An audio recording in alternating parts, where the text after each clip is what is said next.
Asian investors await the Fed's rate decision this week. The market outlook with an analyst is next. And a clash between rich and poor countries over a green trade plan at the Climate Change Summit in Bali. Skilled labor. Economic growth for the Southeast Asian country is expected to top 8% this year. Heated debate between developed and developing countries over a green trade plan. The United States and the European Union proposed for fewer tariffs and trade barriers on environmentally friendly goods and services.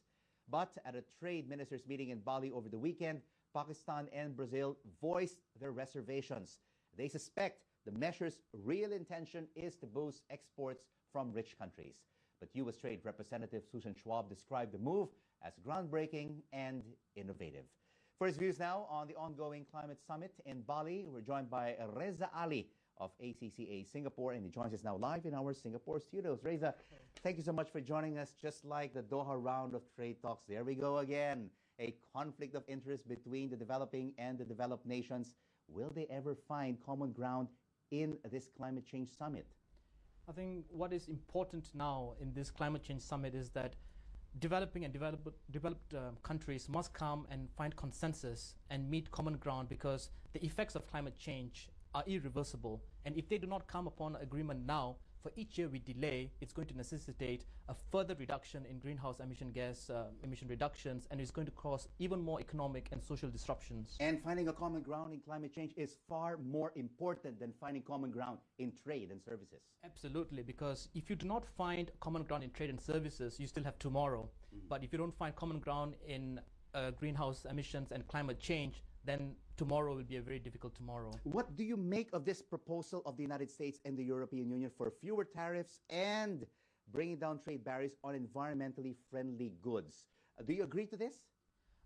What is important is, at this point, at this juncture, the United States and the EU are claiming and asking for a reduction in the tariffs. And by reducing the tariffs, it means greater transfer of technology to curb greenhouse emission gases. And this is something that China, Nobel Prize laureate Rajendra Pachauri have been advocating. They want transfer in technology to curb greenhouse emission gases. And is it good or is it bad? It is a good thing, definitely.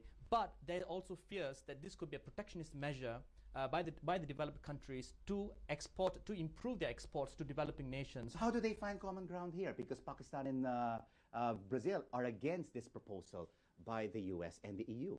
I think there are a lot of concerns that US and EU will use this as a tool, as a protectionist tool to improve their own export.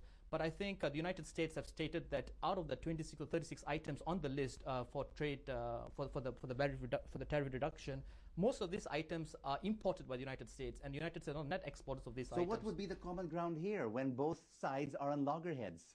I think you need more extensive negotiation, and I think the details have to be clarified and refined. And I think they also have to include other items which developing countries produce, like ethanol by Brazil, to be included in the list of products that are exported and include them for the tariff reduction.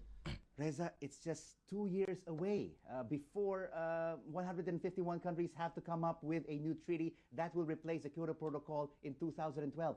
Is this possible? Is the political momentum there?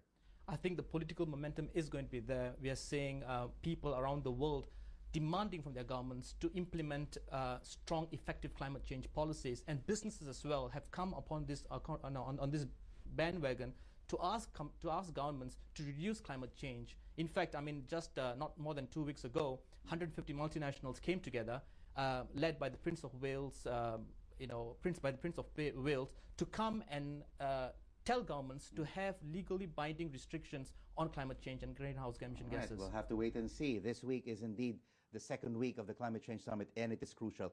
Reza Ali of ACCA Singapore, nice to have you with us.